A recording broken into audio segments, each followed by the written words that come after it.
Shalom, bertemu kita sekali lagi di dalam renungan harian pada malam ini. Saya percaya apapun yang berlaku di sekeliling kita pada hari ini, kita percaya kita mempunyai Allah yang berkuasa di atas segala-galanya. Saudara, dalam kehidupan kita pasti ada satu titik yang kita alami sebagai satu titik yang terendah di dalam kehidupan kita.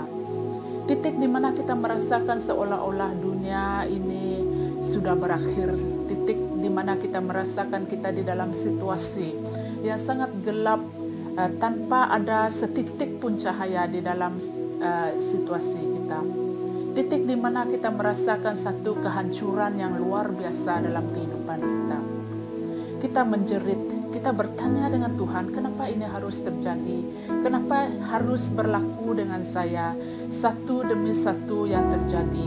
Kenapa Tuhan? Kita bertanya dengan Tuhan.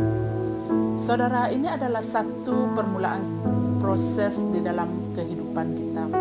Proses yang menyakitkan, proses yang dimana kita merasakan kita diinjak-injak, kita merasa tiada harga diri, kita merasa kita dipinggirkan, kita merasa kita ditinggalkan dan tidak dipedulikan, perasaan kita dipukul dan dihina, seperti gambaran tanah liat yang diinjak-injak orang.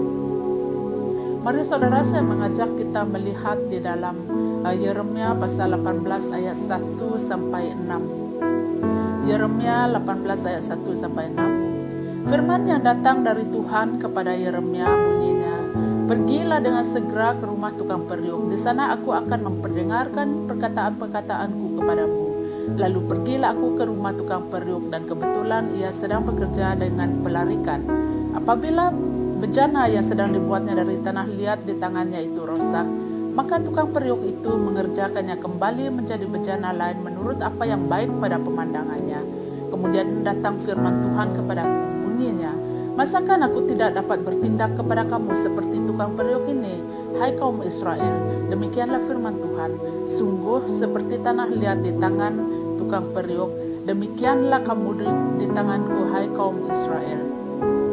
Saudara, di dalam konteks ini kita melihat bagaimana Tuhan menyuruh Yeremia untuk pergi melihat di rumah seorang pembuat periuk untuk melihat proses pembuatan periuk daripada awal, ya. Dan Tuhan mau Nabi Yeremia sendiri melihat proses ini, melihat proses yang menjadi satu ilustrasi bagaimana Tuhan mengerjakan sesuatu yang rosak menjadi sesuatu yang baru, bahkan lebih indah daripada yang sebelumnya. Apapun situasi yang kita alami pada hari ini, kita tahu kita tetap berada di dalam tangan Tuhan yang kuat, ya. Dan apa yang rosak akan dibentuk semula menjadi sesuatu yang baru dan indah di mata Tuhan dan di mata manusia. Saudara, proses membuat bejana ataupun periuk pada zaman dahulu juga sama dengan pembuatan Chinese teapot ataupun di dalam bahasa Malaysia dipanggil teko. Ya, proses pembuat teko juga dimulakan dengan pemilihan tanah liat yang kemudian dipukul, diuli, dipijak dan sebagainya, dan bahkan dibakar di dalam api untuk membuat dia bertahan. Semua proses ini menghasilkan satu teko yang indah. Demikian hidup kita, proses yang kita alami dalam hidup kita akan membawa satu pembentukan karakter yang menjadikan kita indah di mata Tuhan dan di mata manusia. Yang kedua, proses ini juga yang akan membawa kepada keharuman. Menurut pakar pembuat teko, untuk teh Cina, pemilihan tanah dan proses pembuatan dia menjadi satu faktor yang sangat penting untuk membawa keharuman teh di dalam teko ini.